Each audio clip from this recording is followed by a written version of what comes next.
عن عبد الله بن عمر رضي الله تعالى عنه قال قال رسول الله صلى الله عليه وسلم بني الإسلام على خمس شهادة أن لا إله إلا الله وأن محمد رسول الله وإقام الصلاة وإيتاء الزكاة وصوم رمضان والحج بيت الله রাহুল বুখারী মুসলিম। সম্মানিত মসজিদের মুসল্লি, দ্বীনি মুসলিম ভাই বোন, প্রশংসা আল্লাহর জন্য, শান্তি অবতীর্ণ হোক আল্লাহর রাসূলের উপর সাল্লাল্লাহু আলাইহি ওয়াসাল্লাম। আজ জুমার খুতবায় সংক্ষিপ্ত সময়ে বক্তব্যের বিষয় যাকাত। যাকাত একটি ফরজ বিধান। এ নিয়ে আমরা এক গুরুত্বপূর্ণ সংক্ষিপ্ত তথ্যবহুল বিবরণের চেষ্টা করব ইনশাআল্লাহ। আমাদের আলোচনার প্রারম্ভের আলোচনা হবে যাকাত ফরজ, তারপরের আলোচনা হবে যাকাত দিলে কেমন নেকি হবে, তারপরের আলোচনা হবে আমরা যাকাত দিতে বাধ্য, সরকারি নিয়ম থাকলে আমাদের পিটিয়ে যাকাত নিতে পারবে। তারপরের আলোচনা হবে যাকাত স্বইচ্ছাও দিলাম না, কেউ জোর করেও নিল না, তাহলে কি হবে। তারপরের সংক্ষিপ্ত কথা হবে কি যাকাত দিতে হবে, পরিমাণ। এ নিয়ে আমরা এক গুরুত্বপূর্ণ সংক্ষিপ্ত তথ্যবহুল বিবরণের চেষ্টা করব ইনশাআল্লাহ আজিজ। যাকাত শব্দের আবিধানিক অর্থ হলো পবিত্র করা। আপনি বা আপনার সম্পদ পবিত্র করবেন, নিজেকে পবিত্র করবেন যাকাত দিয়ে। শরীয়তের পরিভাষায় সম্পদের যাকাত বের করে হকদারের নিকটে পৌঁছে দেওয়া, এটাও মালিকের জিম্মেদারি। মালিক নিজেই জিম্মেদার, কে যাকাত পায় তার কাছে পৌঁছে দেওয়া। যাকাত একটি ফরজ বিধান। এ ব্যাপারে আল্লাহ তাআলা বলেন ফাকিমুস সালাতা ওয়া আতুজ যাকাতা ওয়া আতাসিমু বিল্লাহ। হে পৃথিবীর মানুষ, তোমরা সালাত আদায় করো, যাকাত প্রদান করো, আল্লাহকে শক্তভাবে আঁকড়ে ধরো। হুয়া মাওলাকুম, তিনি হচ্ছেন তোমাদের অভিভাবক। ফানিমাল মাওলা ওয়া নিমান নাসির, তিনি হচ্ছেন উত্তম অভিভাবক, তিনি উত্তম সাহায্যকারী। অভিভাবক হিসাবে যা করা লাগে মালিক হিসাবে তাতে তিনি উত্তম, আর সাহায্যকারী হিসাবে তিনি উত্তম, বেশ ভালো সাহায্য করতে পারেন। অত্র আয়াতে আল্লাহ তাআলা মানুষকে সালাত আদায়ের জন্য আদেশ করেছেন আর যাকাত প্রদানের জন্য আদেশ করেছেন। আল্লাহ তাআলা অন্যত্রে বলেন আকিমুস সালাতা ওয়া আতুজ যাকাতা, তোমরা সালাত আদায় করো, যাকাত প্রদান করো। ওমা কাদ্দিমু লিআনফুসিকুম মিন খাইরিল্লাহ তাজিদুহু ইনদাল্লাহ, মিন খাইরিন তাজিদুহু ইনদাল্লাহ। পৃথিবীর মানুষ, তোমরা সালাত আদায় করো, যাকাত প্রদান করো, আর নিজের জন্য অগ্রিম পাথেও পাঠিয়ে দাও, যা তোমরা আল্লাহর নিকটে পেয়ে যাবা। কিছু দান খায়রাত করো, যাকাত প্রদান করো, যা তোমরা আল্লাহর নিকটে পেয়ে যাবা। এইটাও অর্থ সম্পদ। এ আদেশ আল্লাহ তাআলা করেন। আল্লাহ তাআলা বলেন খুযমিন আমওয়ালিহিম সাদাকাতান তুতাহিরুহুম ওয়া তুযাক্কিহিম বিহা। মুহাম্মদ সাল্লাল্লাহু আলাইহি সাল্লাম, আপনি মানুষের অর্থ সম্পদ হতে যাকাত বের করুন, যাকাত বের করে তাদের পবিত্র করুন এবং তাদের সম্পদকে পবিত্র করুন। যাকাত না দেওয়া হলে সম্পদ অপবিত্র থাকে, অর্থাৎ সেই খাদ্য খেয়ে ইবাদত করলে ইবাদত কবুল হবে না, সিয়াম রোজা কবুল হবে না, সালাত কবুল হবে না। অত্র আয়াতে আল্লাহ তাআলা শেষের অংশে বলেন সাল্লি আলাইহিম, মুহাম্মদ সাল্লাল্লাহু আলাইহি ওয়াসাল্লাম ওরা যাকাত দিলে আপনি তাদের জন্য একটু দোয়া করবেন। ইন্না সালাতাকা সাকানুল লাহুম, আপনার দোয়া তাদের জন্য নিরাপত্তার মাধ্যম। আপনি একটু দোয়া করে দিলে তারা নিরাপদে থাকবে আর তাদের অর্থ সম্পদ নিরাপদে থাকবে। যাদের হাতে যাকাত হস্তান্তর করা হবে তার জন্য জরুরি জিম্মেদারি একটু দোয়া করা যাকাত দাতার জন্য। দোয়া করলে ব্যক্তিও নিরাপদে থাকবে, সম্পদও নিরাপদে থাকবে। এই কথা আল্লাহ তাআলা বলেন। আল্লাহ তাআলা বলেন অফি আমওয়ালিহিম হাক্কুম মালুম লিসাইল ওয়াল মাহরুম, পৃথিবীর মানুষ মনে রেখো তোমাদের সম্পদে নিঃস্ব মানুষের হক অধিকার রয়েছে। যাকাতের হকদার যিনি, তিনি হলেন আপনার সম্পদের অধিকারী ও মালিক। আপনি যদি হকদারকে যাকাত না দেন তাহলে আপনি হকদারের হককে মেরে খেলেন। মানে আপনি ফকির মিসকিনের টাকা মেরে খেলাম। বা এদেশের কওমি বেসরকারি মাদ্রাসার টাকা মেরে খেলাম, যা অনেক সময় দায়িত্বশীলেরা মেরে খায়। হয়তো বা মাদ্রাসার প্রিন্সিপাল বা সভাপতি বা কোনো মাওলানা টাকা মাদ্রাসার আয় করলো, উপার্জন করলো, তারপর খেয়ে ফেললো, তো 10-এর পয়সা খেয়ে ফেললো, মানে অসহায় মানুষের পয়সা খেয়ে ফেললো। তো আপনি যখন যাকাত দিলেন না তখন আপনি অসহায় ফকির মিসকিনের টাকা খেয়ে ফেললেন, হক নষ্ট করে দিলেন। উপার্জন করেছি আমি, আবার হক নষ্ট করলাম আমি, এই কথা আল্লাহ তাআলা বলেন। আমার আর আপনার কিছু করার নেই। আল্লাহ তাআলা বলছেন যে তোমার সম্পদে নিঃস্ব মানুষের অধিকার রয়েছে, সেটা তুমি দিয়ে দিবা হিসাব করে।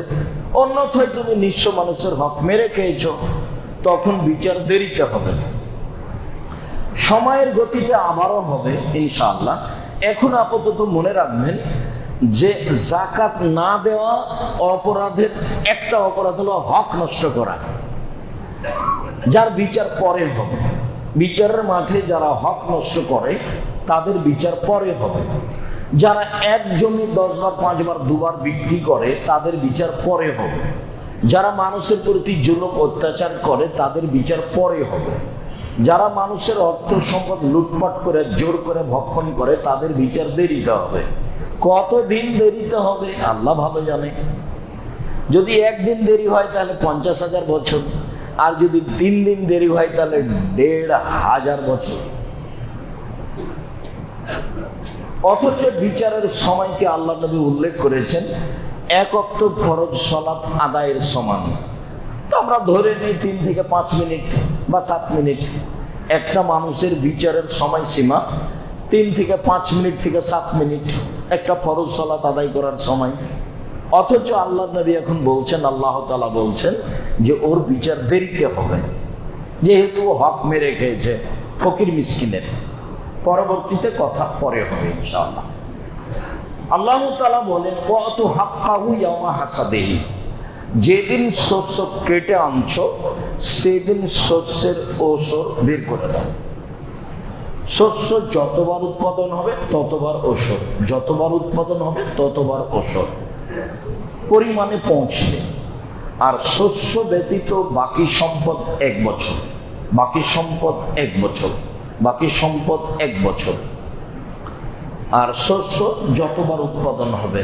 অত্র আয়াতে আল্লাহ তাআলা শস্য উৎপাদনকারীকে আদেশ করেন যে যখন তুমি শস্য কেটে আনবা তখন হিসাব করে ওষুধ দিয়ে দিবা। এটা আল্লাহর আদেশ। চলেন দেখি মুহাম্মদ সাল্লাল্লাহু আলাইহি ওয়াসাল্লাম কি বলেন। আব্দুল্লাহ ইবনে উমর রাদিয়াল্লাহু তাআলা আনহু বলেন, রাসূল সাল্লাল্লাহু আলাইহি ওয়াসাল্লাম বলেছেন, বনিয়াল ইসলাম আলা খামসিন, ইসলামের ভিত্তি হলো 5টা, যার উপরে ইসলাম নির্ভর করে। ভিত্তি একটা ঘর যার উপরে নির্ভর করে, তো ইসলামের ভিত্তি আছে পাঁচটা, এটা নির্ভর করে পাঁচটার উপরে। এক, শাহাদাতে আল্লাহ ইলাহা ইল্লাল্লাহ ওয়া আন্না মুহাম্মদ রাসূলুল্লাহ। আমি এই বলে সাক্ষ্য দিব যে আল্লাহ ছাড়া কোনো মাবুদ নাই, এই বলে সাক্ষ্য দিব যে মুহাম্মদ আল্লাহর রাসূল। আমি এই বলে সাক্ষ্য দিব যে আল্লাহ ছাড়া কোনো মাবুদ নেই, এই কথার অর্থ হলো শিরক করা যাবে না। তো যেহেতু আমরা এটা বুঝি না, কাজে আমাদের জন্য শিরক করা সহজ। তারপরে আমি সাক্ষ্য দিচ্ছি মুহাম্মদ আল্লাহর রাসূল। মুহাম্মদ আল্লাহর রাসূল আমি সাক্ষ্য দিচ্ছি, এর মানে হলো এই যে ইবাদত করা হবে না, তবে যেটুকু রাসূলের পক্ষ থেকে আছে এইটুকু। যেমন ধরি যে যেমন বেরায়েতের মসজিদগুলোতে এই 15 তারিখ থেকে ফিতরা আদায় শুরু হয়ে যায়, এটা কি রাসূলের পদ্ধতি? আমি সাক্ষ্য দিচ্ছি মুহাম্মদ আল্লাহর রাসূল। তো যদি আমি 15 তারিখ থেকে ফিতরা দেওয়া শুরু করি, তখন কি আমার সাক্ষী টিকলো? ওটা তো শুরুর টাইম হলো 28 তারিখ, নিতেন তো আগে বাড়লে 28 তারিখ। 28 তারিখে দেওয়া যায়। আর বুখারী মুসলিমের একাধিক হাদিস ঈদের দিন সকালে দিয়ে মসজিদ ঈদের মাঠে যেতে হবে, এটা একাধিক বুখারী মুসলিমের হাদিস। এখন আপনাদের চলে, কেন যে চলে তা আমাদের জানা নাই, আমি জানি না কেন চলে, কিভাবে চলে, কার সাহসে চলে, এটা আমার জানা নাই। তবে আপনি ভুল সিদ্ধান্ত আছেন, এটা চূড়ান্ত। আপনি মনে করবেন না যে আমি আপনার খুতবা দিতে এসেছি, আপনার খাতিব হিসেবে এসেছি।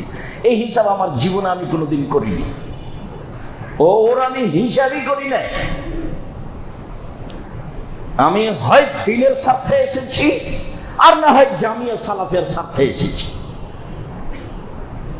এইটা হতে পারে আমার ব্যক্তিগত স্বার্থ, এটা আমার প্রয়োজন নাই। আমি অনেক উপরে আছি আলহামদুলিল্লাহ। আমার আব্বার জমি জায়গা চাষ করে খেলে আমার আরো কয়েক পিঢ়ি যাবে আলহামদুলিল্লাহ। তো কেন যে চলে আপনাদের তা আমার জানা নাই। এই যে আপনার বিতির সালাতে চলছে দোয়া, তো চলছে কান্নাকাটি করে দোয়া করতে হবে, তো এইটা কি চলবে? আমি সাক্ষ্য দিচ্ছি মুহাম্মদ আল্লাহর রাসূল, এই কথা বলার পরে কি ওটা চলবে? না, যেইটুকু দোয়া আছে নবীর মুখের সেইটুকু চলবে। বল হিসাব সিদ্ধান্ত ভুল ফিরে আসতে হবে। রাসূল সাল্লাল্লাহু আলাইহি ওয়াসাল্লাম যা বলেছেন সেটাই করতে হবে।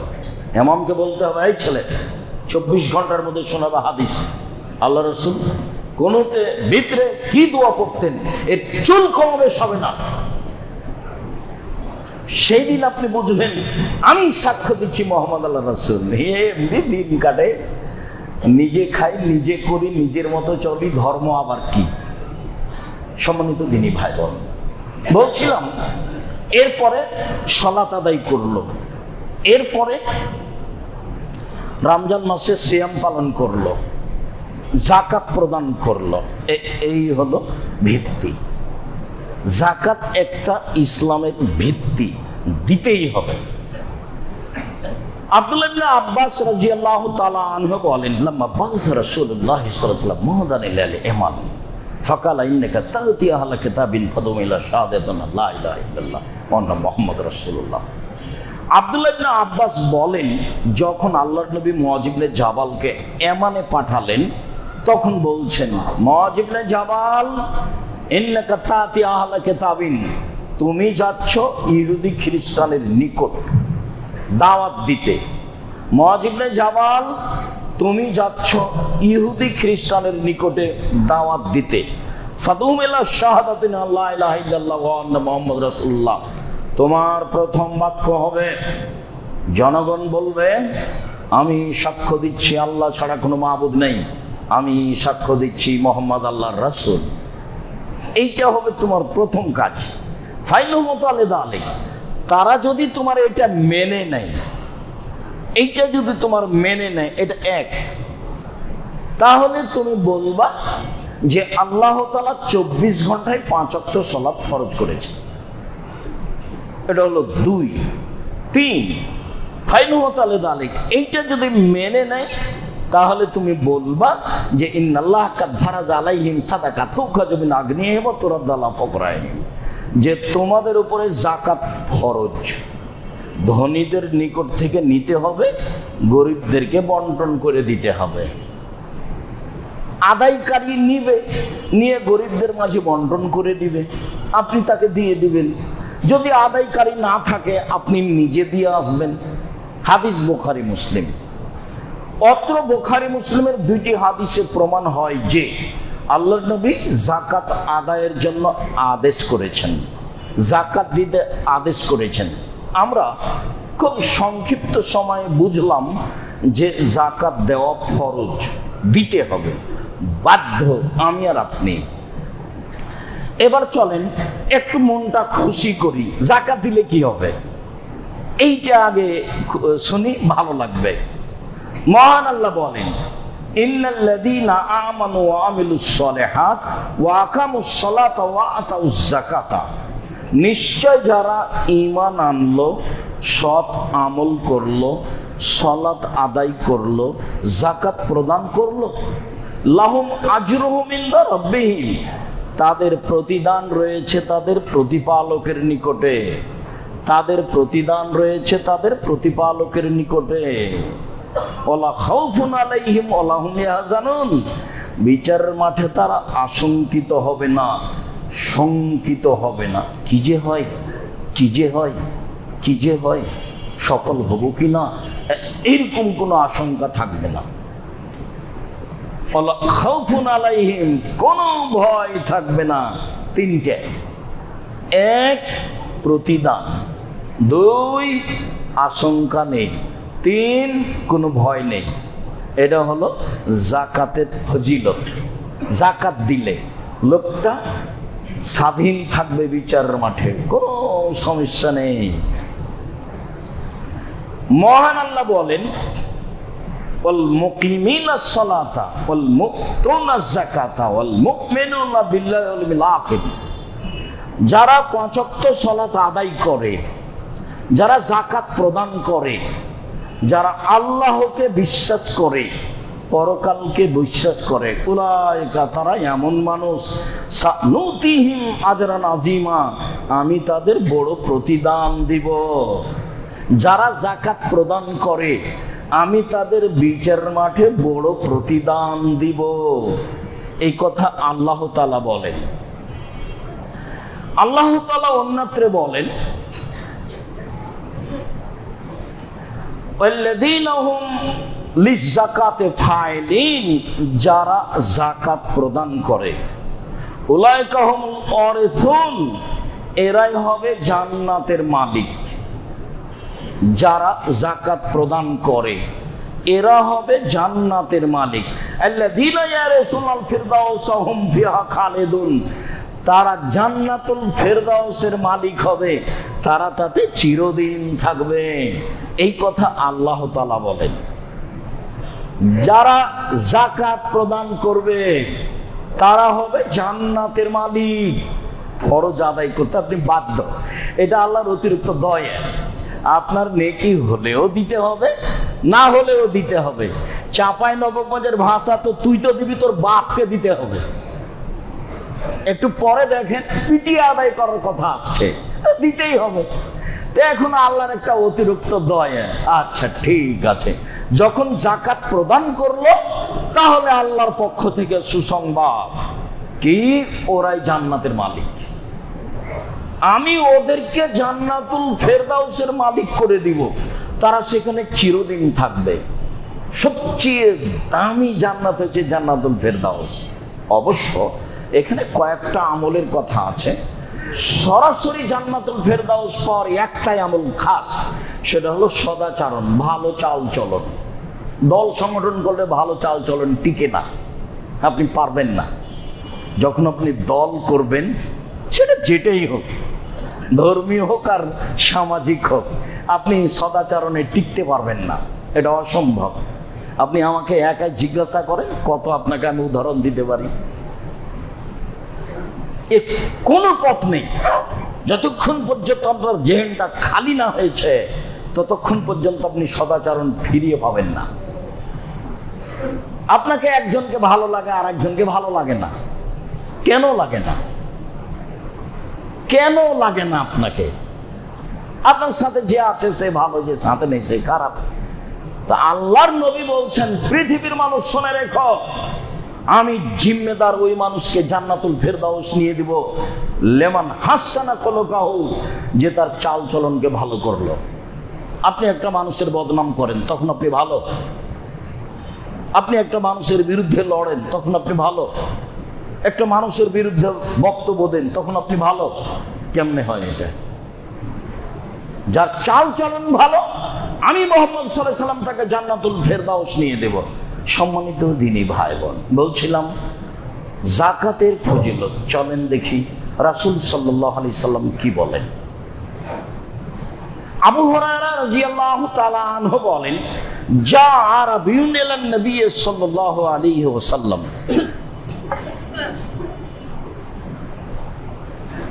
একজন পল্লীর মানুষ, বেদুইন অশিক্ষিত মানুষ রাসূলের কাছে আসলো, এসে বলছে, দুল্লানি আলা আমালিন ইজা আমিলতুহু দাখালতু জান্নাত। আল্লাহর নবী, আমাকে একটা আমলের কথা বলুন তো, যেটা করে জান্নাতে চলে যাব।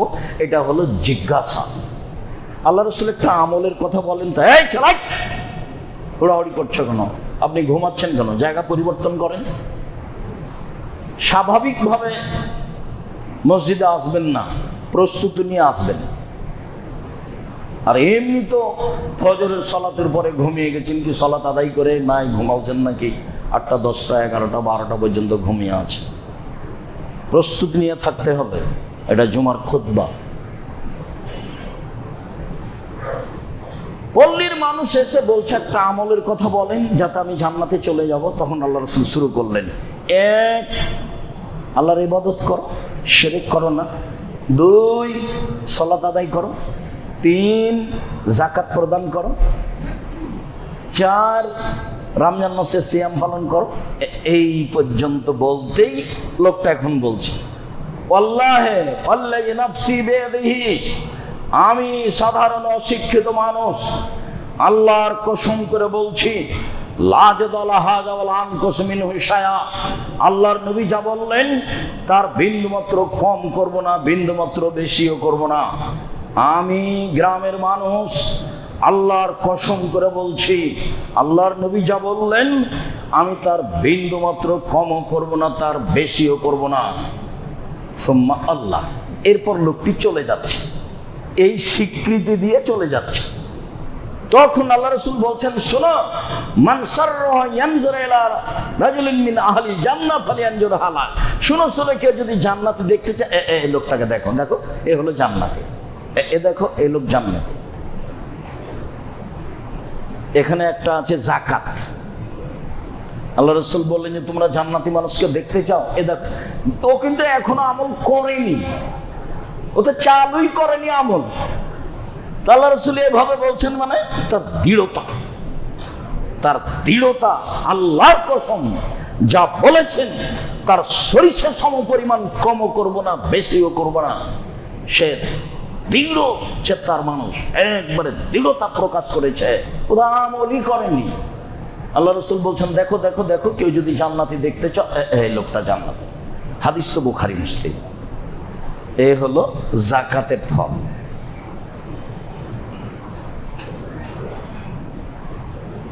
জাবের রাদিয়াল্লাহু তাআলা আনহু বলেন, আমর ইবনে মুররাল জোহানি রাদিয়াল্লাহু তাআলা আনহু বলেন, একটা লোক এসে বলছে যে আল্লাহর নবী,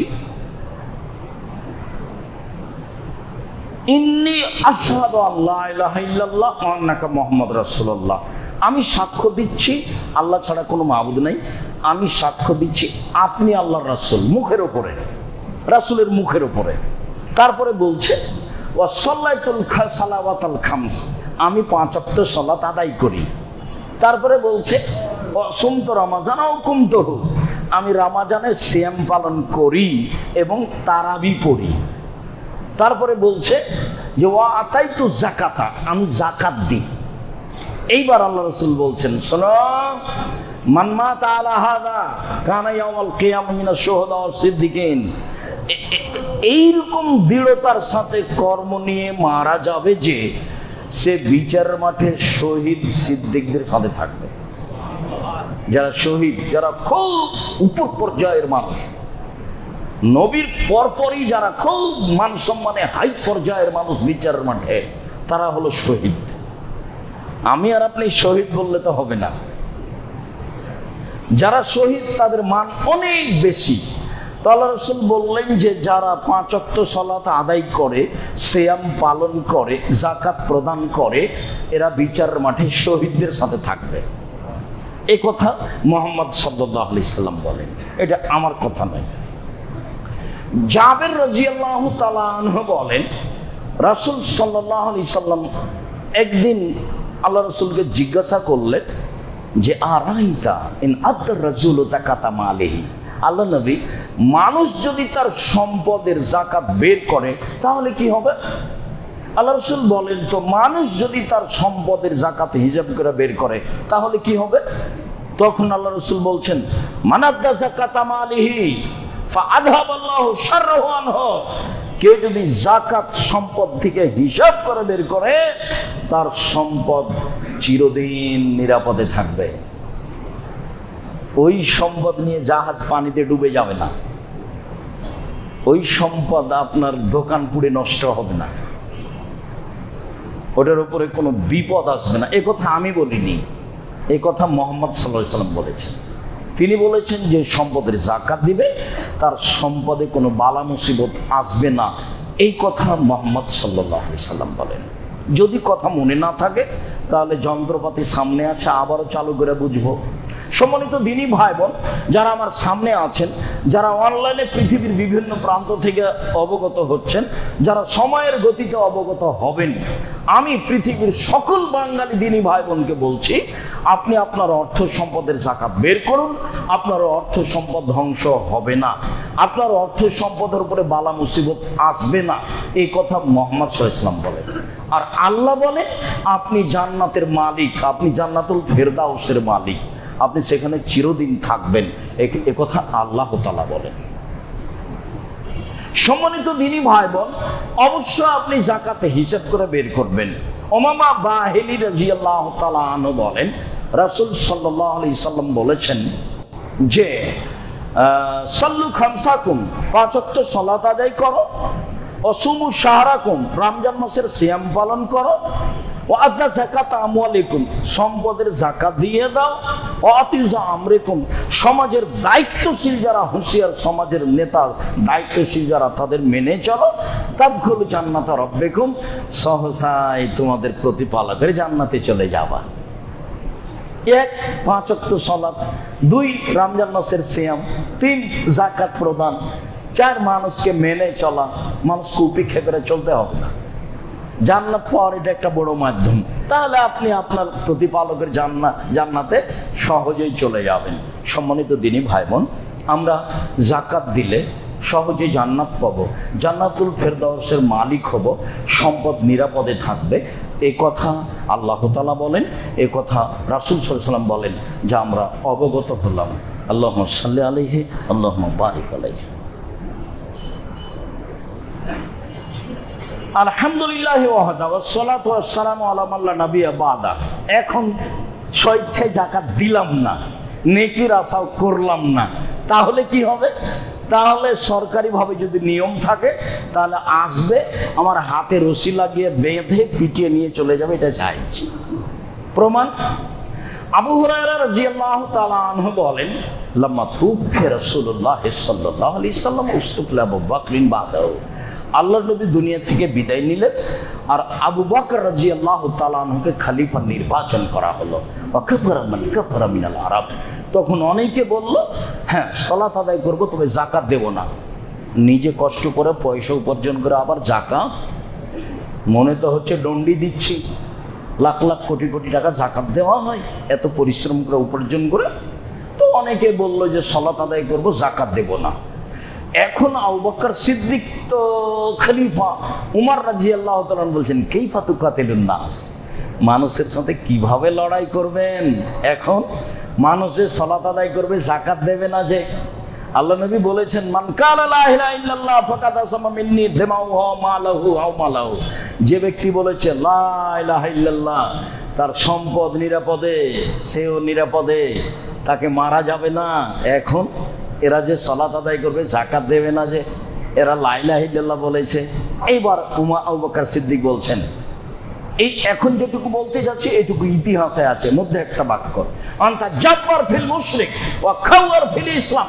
বলেন কি ওমর, যেদিন আপনি মুশরিক ছিলেন সেদিন আপনি বীর পুরুষ ছিলেন, আজকে আপনি মুসলমান হয়েছেন, কাপুরুষ হয়েছেন। কাপুরুষ ভাষা ব্যবহার করছেন আবু বকর সিদ্দিক ওমরের জন্য। অর্ধ পৃথিবীর খলিফা, কুশাগর বুদ্ধিজীবী রাজনীতিবিদ ওমর, যার কথা শুনলে মানুষের অন্তর কাঁপে, যার রাস্তা ছেড়ে দিত শয়তান, যার সামনে মেয়েরা এসে কথা বলার সাহস রাখতো না, এত বড় শক্তিশালী ইমানদার মানুষকে বলছেন আবু বকর সিদ্দিক, বলেন কি আপনি, যেদিন আপনি মুশরিক ছিলেন সেদিন আপনি বীর পুরুষ ছিলেন, আজকে আপনি মুসলমান হয়েছেন, কাপুরুষ হয়েছেন। আমি আবু বকর সিদ্দিক বলছি, আল্লাহ আল্লাহর কসম, আমি আবু বকর সিদ্দিক বলছি, আল্লাহ আল্লাহর কসম, আমি আবু বকর সিদ্দিক বলছি, আল্লাহ আল্লাহর কসম, লাউকাতুল মান ফাররাকা বাইনা সালাত ওয়া যাকাতে ফাইনা যাকাতা হাকুল মালে। যারা সালাত আদায় করবে, যাকাত দেবে না, আমি তাদের বিরুদ্ধে যুদ্ধ চালিয়ে যাব, মারবো না হয় মরবো, আমি তাদের বিরুদ্ধে যুদ্ধ চালিয়ে যাব, পিটিয়ে যাকাত আদায় করবো, মরবো না হয় মারবো। এটা আল্লাহর হক, এটা বের করতেই হবে আমাকে যে কোনো মূল্যে। শুধু তাই নয়, আপনি শুনে রাখুন, আল্লাহে আল্লাহর কসম, আল্লাহ আল্লাহর কসম, লাউ মানাউনি আনাকান কানু ইয়াদুনা ইলা রাসূলিল্লাহ সাল্লাল্লাহু আলাইহি ওয়াসাল্লাম লা কাতালতুহু আলাইহা। মনে রাখবেন আপনি, রাসূলের যুগে মানুষ গরু যাকাত দিতে এসে গরুও দিয়েছে, রশিও দিয়েছে। মনে রাখবেন আপনি, রাসূলের যুগে মানুষ ধান ওসর দিতে এসে ধানও দিয়েছে, বস্তাও দিয়েছে। মনে রাখবেন, আমি আল্লাহর কসম করে বলছি, রাসূলের যুগে গরু দিতে এসে গরুও দিয়েছে, রশিও দিয়েছে। রাসূলের যুগে ধান ওসর দিতে এসে ধানও দিয়েছে, বস্তাও দিয়েছে। আমি আবু বকর সিদ্দিক বলছি, আজ যদি গরু দেয়, রশি না দেয়, আজ যদি গরু দেয়, রশি না দেয়, ধান দেয়, বস্তা না দেয়, তাহলে আমি তার সাথে যুদ্ধ চালিয়ে যাব, পিটিয়ে বস্তা আদায় করব, রশি আদায় করব। কেন? এটা রাসূলের যুগে ছিল, এইটাই করব যে কোনো মূল্যে। রশি তো ফরজ নয়, বস্তা তো ফরজ নয়। তার মানে উনি মুহাম্মদ সাল্লাল্লাহু আলাইহি সাল্লামের নীতির উপরে টিকে থাকতে অটল, যে কোনো মূল্যে। আরে ছাড়েন, গরু রাখেন, ধান রাখেন, এইখানে আসেন বস্তা আর রশি। রাসূলের যুগে যে নিয়ম ছিল সেটাও হবে যে কোনো মূল্যে। কিভাবে করা লাগে সেটা আমি দেখছি, এই তো বুঝলাম। হাদিস তো বুখারী মুসলিম। সম্মানিত দিনী ভাই বোন, তো জোর করেও কি নইল না, তাহলে কি হবে? আল্লাহ তাআলা বলছেন, ওয়াল্লাযীনা ইয়াকনিযুনা আয-যাহাবা ওয়াল ফিদ্দা ওয়া লা ইউনফিকুনাহা ফী সাবিলিল্লাহ ফাবাশশিরহুম বিআযাবিন আলীম। যারা অর্থ সম্পদ সঞ্চয় করে রাখে, স্বর্ণ চাঁদি, টাকা পয়সা, সম্পদ, তার যাকাত বের করে না, মুহাম্মদ সাল্লাল্লাহু আলাইহি ওয়াসাল্লাম আপনি তাদের সুসংবাদ দিয়ে দেন, তাদের জন্য রয়েছে কষ্টদায়ক শাস্তি, তাদের জন্য রয়েছে বড় শাস্তি। এটা আল্লাহ ঘোষণা দিলেন। বড় শাস্তিটা কি? এবার আল্লাহ বলছেন, ইয়াউমা ইউহমা আলাইহা ফী নারি জাহান্নামা ফাতুকওয়া বিহা জিবাহুম ওয়া জুনুবুহুম ওয়া জুহুরুহুম। তার অর্থ সম্পদকে বিচারের মাঠে লাঠি তৈরি করে জাহান্নামের আগুনে গরম করে তার কপালে, তার পার্শ্বদেশে, তার পিঠে দাগ দেওয়া হবে। ফাযুকু মা কুনতুম তাকনিজুন। এনাও না, যে সম্পদ সঞ্চয় করে রেখেছিলে, যাকাত দেওনি, তা কেমন লাগে একটু বুঝো, একটু স্বাদটা নেও না, কেমন লাগে একটু দেখো। ফেরেশতারা এরকম করবেন কেন? অপমান করার জন্য। জাহান্নামে তো যাবে, তো লাঠি দিতে দিলেই তো হলো, লাঠি দেওয়া দাগ দেবে, ও তো জাহান্নামের আগুনে গরম করা আছে, কপালে, পার্শ্ব, পিঠে, তো এইভাবে ছেঁক দিলেই তো হলো। তো এইভাবে বলবেন কেন? একটু কেমন লাগে দেখো না, একটু কেমন লাগে দেখো না, একটু নিজের সঞ্চিত সম্পদ কেমন লাগে একটু দেখো। এটা কেন? এটা অপমান করার জন্য। চলেন দেখেন আবার বুখারী মুসলিমের হাদিস। আবু হুরায়রা রাদিয়াল্লাহু তাআলা আনহু বলেন, রাসূল সাল্লাল্লাহু আলাইহি সাল্লাম বলেছেন, মানাতাহুল্লাহু মালান ফালাম ইয়াদ যাকাতাহু মুসাল্লাল্লাহু আলাইহি ইয়াউমাল কিয়ামাহ সোজা আকরা।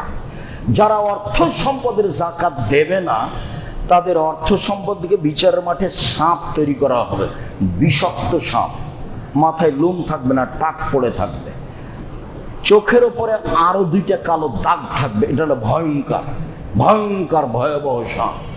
ইতমু কাওয়ালা অনুকেই তার গলায় পেঁচিয়ে দেওয়া হবে। সাপ তো দেখলেই মানুষ পালায়, এই বিষাক্ত সাপ তার গলায় পেঁচিয়ে দেওয়া হবে এবং বিষাক্ত সাপ গলায় পেঁচানো অবস্থায় তার মুখের 2 দিকে ছবল মারবে আর বলবে, আনা মালক, আমি তোমার সম্পদ, আনা কাঞ্জক, আমি তোমার সঞ্চিত সম্পদ যার যাকাত দেওয়া হয়নি। এবার কেমন হলো? সম্পদকে সাপ তৈরি করা হবে বিষাক্ত, সম্পদই বলবে। ছেলে মেয়ের পাল্লাতে পড়ে, বইয়ের পাল্লাতে পড়ে এরকম করবেন না, কিছু খুব সাবধান। একবার কাঁটায় কাঁটায় 2 দিন বাঁচতে এসে পরকাল হারাতে রাজি নয়। এরকম জীবনের প্রয়োজন নাই। একটা সুন্দর জীবন গড়ে তোলার চেষ্টা করে, ছেলে মেয়ে আহাল পরিবার নিয়ে নিজেকে টিকানোর চেষ্টা করে। 5 ওয়াক্ত সালাত, হালাল রুজি, কোরআন তেলাওয়াত, আড্ডা পিটা হারাম। দোকানে বসতে পাবেন না। এই যে ঘন্টার ঘন্টা দোকানে বসে আছেন কেন? বিড়ি ছেলে নাচে, মোবাইলে, টিভি, দোকানে বসে থাকেন কেন? কোন শরমে থাকেন? একটু লজ্জা হয় না কেন? একটু শরম হয় না কেন? একটু হায়া হয় না কেন? একটু খারাপ লাগে না কেন? একটু ইতস্তবোধ হয় না কেন? ল্যাংটা মেয়ে নাচে, চক্ষু ঠান্ডা করেন, কলিজা ঠান্ডা করেন দেখে, এটা কোন স্বভাব? নিজেকে আপনাকে যদি জিজ্ঞাসা করা হয় যে আপনি ভালো মানুষ, তাহলে আপনি কি বলবেন? আমি হ্যাঁ, তাই কি বলতে পারবেন? আপনি বলতে পারবেন এটা ভালো আচরণ? বাস। 5 ওয়াক্ত সালাত, হালাল রুজি, কোরআন তেলাওয়াত, আড্ডা পিটা হারাম, রাত 10টায় ঘুমিয়ে যাব। বাড়িতে কারফিউ জারি থাকবে প্রেসিডেন্ট আইয়ুবের, তার মানে 10টায় ঘুমিয়ে যেতে হবে। একরাহুল কালাম কাবাল বাদাল ইশায়ে, একরাহুল নামা কাবাল ইশায়ে। আল্লাহর নবী এশার সালাতের পরে কথা বলা ঘৃণা করতেন। আল্লাহর নবী এশার সালাতের পরে কথা বলা ঘৃণা করতেন। আল্লাহর নবী এশার সালাতের পরে ঘুমিয়ে যাওয়া ঘৃণা করতেন। দুটাই ঘৃণা। এইটা হলো আপনি পরিবারের মালিক, আপনি জিম্মেদার, আপনাকে কঠোর হতে হবে। এক কে ছেলে মেয়ে রাত 10টায় ঘুমিয়ে যেতে হবে, পড়াশোনা ব্যতীত, যে কোনো মূল্যে, যে কোনো মূল্যে ঘুমাতে হবে, যে কোনো মূল্যে। কেমন পিতা আল্লাহই ভালো জানে কি করেন আপনি। এইসব জবাব দিতে হবে। রাত 3টায় উঠে যাবেন। এই যে 10টায় ঘুম, 3টায় উঠলেন, কয় ঘন্টা ঘুম হলো? 5 ঘন্টা। 3টায় উঠে যান, 2 রাকাত সালাত আদায় করেন, আল্লাহকে কিছু বলেন। উনি আপনার কথা শোনার জন্য 7ম আকাশ থেকে 1ম আকাশে নেমে এসেছে, শুধু আপনার জন্য। আমি মনে হয় বুঝাতে পারলাম না। দিনী বোন, আপনি কি বুঝতে পারছেন? মহিলা মানুষ না এমনি আসেন আর যান, মসজিদে জুমা মসজিদে যাওয়া লাগে, পৈতৃক সম্পত্তি, এটা আমাদের এলাকার গ্রামের মসজিদ, তাই এসেছে। জি না, কথা শুনেন, এদিকে কথা শুনেন। রাত 10টায় ঘুমিয়ে যেতে হবে, আপনি মহিলা মানুষ। 3টায় উঠবেন, আপনার জন্য আল্লাহ 7ম আকাশ থেকে 1ম আকাশে নেমে এসেছে। আর আপনাকে বলছি, শুধু আপনার জন্য, আপনার সাথে একটু কথা বলার জন্য আল্লাহ কোথা থেকে নেমে এসেছেন? 7ম আকাশ থেকে 1ম আকাশে নেমে এসেছেন। আপনি কি বলেন এটা শোনার জন্য? কিছুই বলবেন না। এইভাবে রাত 3টায় ঘুমাবেন, রাত 10টায় উঠবেন, এটা কোনো জীবন হলো?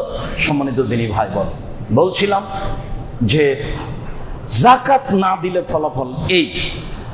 উমামা বাহিলি রাদিয়াল্লাহু তাআলা আনহু বলেন, মামিন রাজুলিন তাকুনুল্লাহু ইবলুন ওয়া বাকারাতুন গানাম লা ইউতি হাক্কাহা।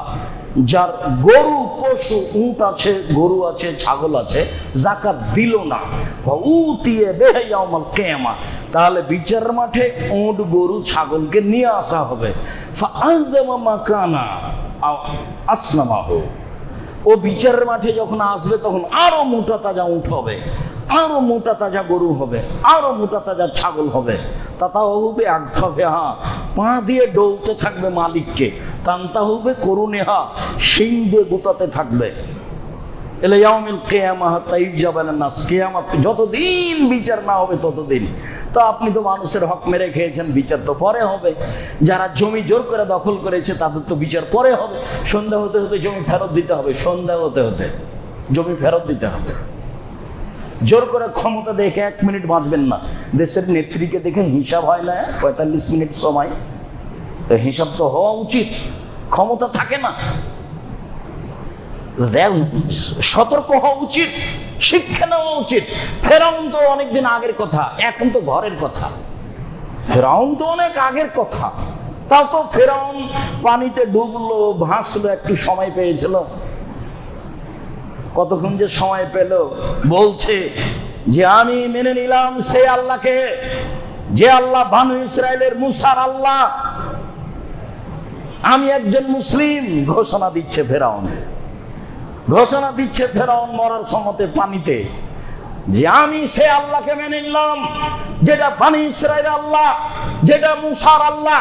আমি ফেরাউন ঘোষণা দিচ্ছি আমি মুসলিম, ঘোষণা দিচ্ছি আনা মিনাল মুসলিমিন। তখন আল্লাহ বলছেন ও এখন, তারপরে যা আছে আছেই, শিক্ষা নিতে হবে।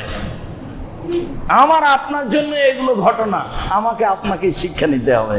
সম্মানিত দিনী ভাই বোন, তো পশু প্রাণী এই আরেকটু এখনো কান জাহাদিকুম ইয়াউমাল কিয়ামা সোজা আকরা, বিচারের মাঠে এই বিষাক্ত প্রাণীগুলি, বিচারের মাঠে বিষাক্ত প্রাণীগুলি হবে,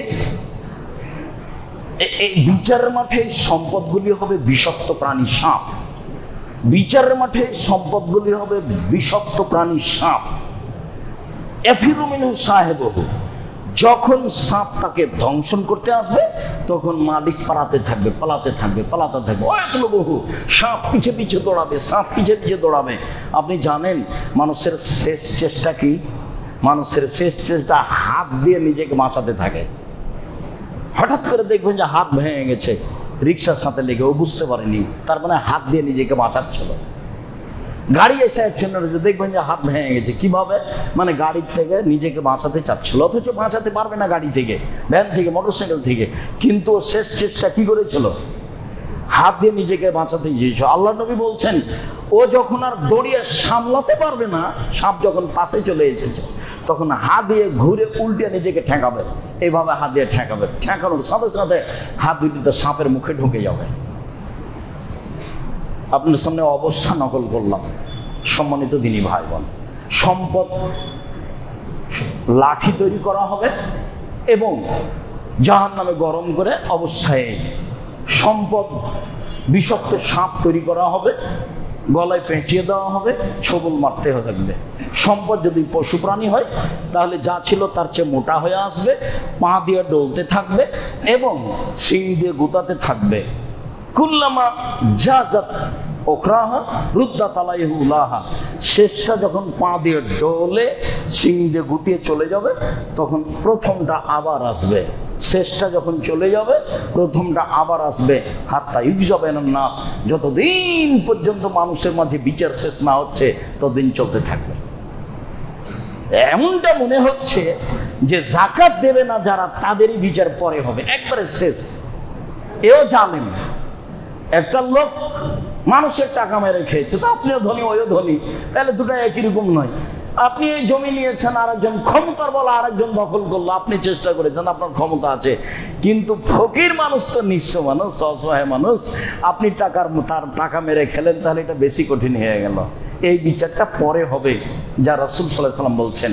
সম্মানিত দিনী ভাই বোন, এই আলোচনার শেষ কথাটি কুল্লুল্লাহ মিন নাবাতা মিনাস সুহতি কানাতে নার আওলা বিহি, যাকাত দেওয়া হয়নি এমন সম্পদ খেয়ে বাঁচে যারা, তারা জাহান্নামে যাবে। এমন সম্পদের গোশত যেটা বাড়ে গায়ে, ছেলে মেয়ে আপনার আপনার স্ত্রীর সবার, সেটুকু হলো জাহান্নামের গোশত, জাহান্নামের অংশ। যে অংশ অবৈধ পয়সা দিয়ে বাড়ে সেটা জাহান্নামে যাবে। তা আমার ছেলে আমার মেয়ে আমার ওই সম্পদ খায় যে সম্পদে যাকাত দেওয়া হয়নি, চলেন। 25টি উট হলে একটি উটের বাচ্চা যাকাত দিতে হয়, 30টি গরু হলে একটি গরু যাকাত দিতে হয়, 40টি ছাগল হলে একটি ছাগল যাকাত দিতে হয়, 7.5 ভরি স্বর্ণ হলে বাজার বিক্রি মূল্য জিজ্ঞাসা করে, বিক্রি মূল্য আপনার স্ত্রীর, আপনার মেয়ের আছে, আপনার মেয়ে আপনার সাথে আছে, তো আপনারই, আপনার স্ত্রী আপনার মেয়ের সব মিলে যেটা ব্যবহার গায়ে গলায় হাতে আছে, সব মিলে যেটা জমা আছে, সব মিলে যদি 7.5 ভরি হয়, বাজারে জিজ্ঞাসা করতে হবে বিক্রি মূল্য কত, হিসাব করে শতকরা 2.5 টাকা যাকাত দিতে হবে, দিতেই হবে। 52.5 তোলা রূপা, 52.5 তোলা রূপা হলে বাজার মূল্য জিজ্ঞাসা করে শতকরা 2.5 টাকা জাকাত দিতে হবে। 52.5 তোলা রূপা, 52.5 তোলা রূপা হলে বাজার মূল্য জিজ্ঞাসা করে শতকরা 2.5 টাকা জাকাত দিতে হবে। পরের অংশ খুব জরুরি অংশ, ব্যবসামূলক যত জমি কিনা আছে আপনাদের, যে সময়ের গতিতে বিক্রি করে দেব, আপনি ল্যান্ড ব্যবসায়ী, এখন বাজারে হিসাব করতে হবে এই জমির দাম কত। সব জমির দাম হিসাব করে স্বর্ণ হিসাবে আর না হলে রূপার হিসাবে শতকরা 2.5 টাকা জাকাত দিতে হবে। আবার বলি, যত সম্পদ আছে ব্যবসায়ী সম্পদ, এইটুকু কিনেছেন বাড়ি করার জন্য, এটা লাগবে না। আপনি ল্যান্ড ব্যবসায়ী, আপনি কিনে রেখেছেন, সময়ের গতিতে বিক্রি করবেন, এইটা আপনাকে ভালো করে মনে রাখতে হবে। আপনি শোরুম আছে গাড়ি, এখন আপনাকে জাকাত দিতে হবে। কতটি গাড়ি আছে? 5টা গাড়ি আছে, ব্যবহার করেন, তার জাকাত দিতে হবে। যদি আমি বুঝাতে না পারি তাহলে আবারও পরে বলবো। আপনি বাড়ির ফ্ল্যাট কিনে রেখেছেন, সময় বিক্রি করবেন, আপনি নিজে বসবাস করবেন সেজন্য 2টা ফ্ল্যাট কিনে রেখেছেন, এর জাকাত দিতে হবে। আপনি ফ্ল্যাটেরই ব্যবসা করেন, রিয়েল এস্টেট ব্যবসা আপনার, তাহলে আপনাকে এখন এর কত টাকা লাগতে পারে এই হিসাব করে স্বর্ণের হিসাবে, মানে প্রায় 3.5 লাখ টাকা, 7.5 ভরি স্বর্ণ বা তার চেয়ে বেশি, 7.5 ভরি স্বর্ণ বিক্রি মূল্য কত আছে, তো ওটা দেখে যদি টাকা আপনার অত হয় শতকরা 2.5 টাকা জাকাত দেবেন। আর যদি রূপার হিসাবে আসেন ভালো হবে, ফকির মিসকিন একটু বেশি পাবে, সেইটা প্রায় লাখখানেক। 52.5 তোলা রূপা, এখনই জিজ্ঞেস করবেন সন্ধ্যার সময়তে যে স্বর্ণকার, কাছে ভাই 52.5 তোলা রূপার দাম কত? 75,000, 80,000, 1 লাখ। হ্যাঁ, আপনার টাকা যখন এই স্বর্ণ বিক্রি করে 1 লাখ হয়ে যায় তো দিতে হবে। 7.5 ভরি বিক্রি করে যা হয়, বা রূপা বিক্রি করুন বাড়ির টাকা। এবার চলেন, ডিপিএস খোলা আছে তার টাকা, দোকান বরাদ্দ দেওয়া আছে তার টাকা, আপনার ঋণ দেওয়া আছে সহজেই পাওয়া যাবে তার টাকা, ব্যাংকে জমা আছে এই টাকা, সব মিলে যদি 7.5 ভরি স্বর্ণ সমমূল্য হয়, সব মিলে যদি 52.5 তোলা রূপা সমমূল্য হয়, তাহলে শতকরা 2.5 টাকা জাকাত দিতে হবে। আবার বলি, ডিপিএস খোলা আছে, ব্যাংকে টাকা আছে, ঋণ দেওয়া আছে পাওয়া যাবে, দোকান বরাদ্দ দেওয়া আছে, তো সব মিলে যোগ করেন। এখন দেখেন 52.5 তোলা রূপা সমান হয় নাকি, যদি হয় তাহলে শতকরা 2.5 টাকা জাকাত দিতে হবে। তবে যে টাকা আপনি ঋণ দিয়েছেন পাওয়া যাবে না, পাওয়া যাবে কি যাবে না সন্দেহ আছে, এটা হবে না। যারা কোটি কোটি টাকা লোন নিয়ে ব্যবসা করছে তাদের সব টাকার জাকাত দিতে হবে। এর উপরে ওই পূর্ণ মালিকানা আছে এদেশের, তা আবার আর একটা সুবিধা যে এক সময় সব টাকা তা ব্যাংকার বোঝানো লাগে না, যেটুকু দেখছেন সেটুকু তো গতির ব্যাপার। কাজেই যত টাকা ঋণে নিয়ে এসছে সব টাকার জাকাত দিতে হবে, দিতেই হবে। এবার শস্য, 18 মণ 30 কেজি শস্য হলে, ধান বা গম বা যে কোনো শস্য, 18 মণ 30 কেজি শস্য হলে 20 ভাগের 1 ভাগ শস্য ওসর দিতে হবে। 18 মণ 30 কেজি শস্য হলে উপরে যত যাবে সব 20 ভাগের 1 ভাগ, 20 ভাগের 1 ভাগ, 20 ভাগের 1 ভাগ। 18 মণ 30 কেজি শস্য হলে 20 ভাগের 1 ভাগ শস্য ওসর দিতে হবে। আপনি জমি লিজ নিয়েছেন সেটারও দিতে হবে, যেটা আপনার নিজের জমি সেটারও দিতে হবে। বন্ধুক হারাম, খাই খালাসি চলে, লিজ চলে, বন্ধুক হারাম, এক সময় টাকাও ফেরত পাওয়া যায়, জমিও পাওয়া যায়, এগুলো প্রথা চলবে না। খাই খালাসি এখন বুঝেন কি না, লিজ, এটা চলবে। তো এর যেটা শস্য হয়েছে সেই শস্যর ওষুধ দিতে হবে। বেগুনের ওষুধ নেই, কলার ওষুধ নেই, আলুর ওষুধ নেই, সবজির ওষুধ নেই, এই দেশের ফলমূলের ওষুধ নেই। আছে আঙ্গুর, আছে খেজুর, এগুলো মূলত শস্য ওই দেশে, আর এগুলো থাকে অনেক দিন। সম্মানিত দিনী ভাই বোন, এবার আমরা আলোচনার শেষে চলে আসলাম। শেষে এসে বলছি, রমজান মাস একটু মূল্যায়ন করার চেষ্টা করেন। মূল্যায়ন করতে হলে কম খেতে হবে, আর কম ঘুমাতে হবে, তাহলে কিছু মূল্যায়ন করা যাবে।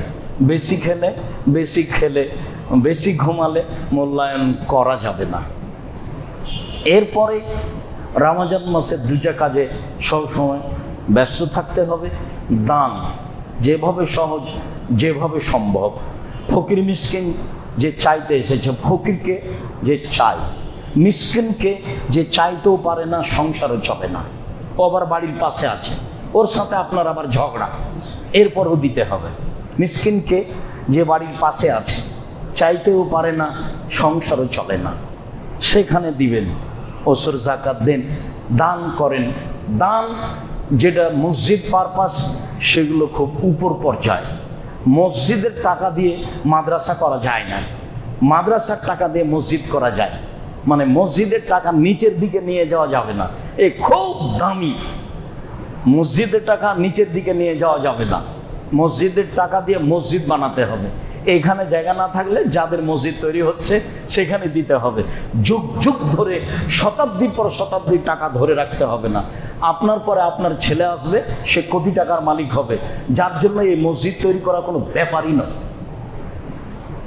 কাজেই আপনাকে এটা ধরে রাখতে হবে, এটার প্রয়োজন নেই। আপনার প্রয়োজন না থাকলে পাশের মসজিদে সেখানে দিয়ে দিবেন।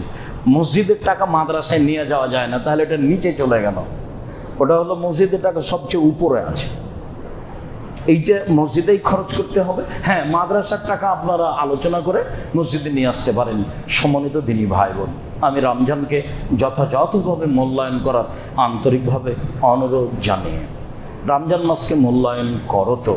কম ঘুম, কম খাওয়া, ইফতারি কম সাজানো, এটা আন্তরিকভাবে অনুরোধ জানিয়ে, জাকাতের প্রতি খুব শক্ত হওয়ার অনুরোধ জানিয়ে আপাতত আজকের মতো কথা এখানেই শেষ করলাম। সুবহানাকাল্লাহুম্মা ওয়া বিহামদিকা আশহাদু আল্লা ইলাহা ইল্লা আনতা আস্তাগফিরুকা ওয়া আতুবু ইলাইক। আল্লাহুম্মা